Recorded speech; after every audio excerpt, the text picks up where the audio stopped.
দর্শক, বারুইপুর ধর্ষণে মূল অভিযুক্ত প্রভাস পুলিশের গুলিতে অর্থাৎ এনকাউন্টারে মৃত্যু হয়েছে এমনই কিন্তু খবর উঠে আসছে।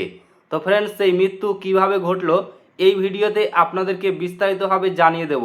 অবশ্যই ভিডিওটি শেষ পর্যন্ত দেখবেন। তার আগে আপনাদের কাছে ছোট্ট একটি রিকোয়েস্ট করছি, আপনি যদি আমাদের এই ফেসবুক পেজটিকে এখনও ফলো করে না থাকেন তবে এইরকমই নতুন নতুন ভিডিও সবার আগে দেখার জন্য ফলো করে নেবেন। বারুইপুর কাণ্ডে পুলিশের গুলিতে মৃত্যু এক অভিযুক্তের। জানা গিয়েছে অভিযুক্তের নাম প্রভাস মণ্ডল। সূত্রের খবর, অপরাধ স্থলের পুনর্গঠন করতে গিয়ে পালানোর চেষ্টা করে অভিযুক্ত।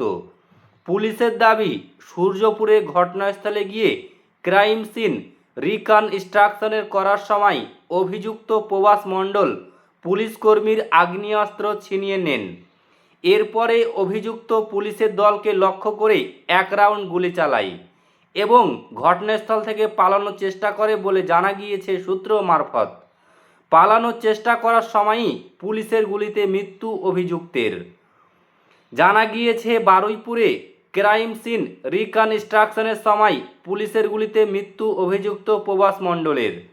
পুলিশ সূত্রের খবর, গতকাল রাত ঘটনাস্থলে নিয়ে যাওয়া হয়েছিল অভিযুক্ত প্রভাস মণ্ডলকে।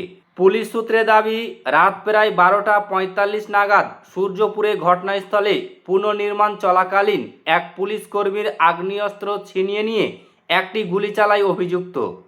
পুলিশ সূত্রে জানা গিয়েছে এরপর পালানোর চেষ্টা করলে পুলিশের পাল্টা গুলিতে আহত হয় প্রভাস মণ্ডল।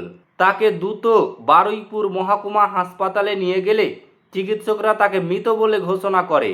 প্রসঙ্গত, বারুইপুরে নাবালিকা খুনের একটি ভিডিও আগেই ভাইরাল হয়।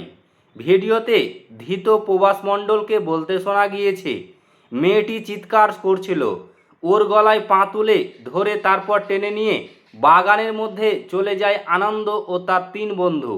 যদিও ভিডিওটির সত্যতা যাচাই করা হয়নি। বারুইপুরের ঘটনায় গ্রেপ্তার হওয়া প্রভাস মণ্ডল ও দিবাকর সর্দারকে মঙ্গলবার বারুইপুর আদালতে পেশ করা হয়। 2 অভিযুক্তকে 14 দিনের পুলিশ হেফাজতের নির্দেশ দেওয়া হয়েছে। ভাইরাল হওয়া ভিডিওর অন্যতম অভিযুক্ত প্রভাসের বয়ান ঘিরে তোলপাড় শুরু হয়েছে।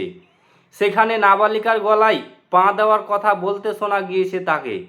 ঘটনায় এখনও পর্যন্ত গ্রেপ্তার হয়েছে প্রভাস মণ্ডল ও দিবাকর মূল অভিযুক্ত আনন্দ সর্দার।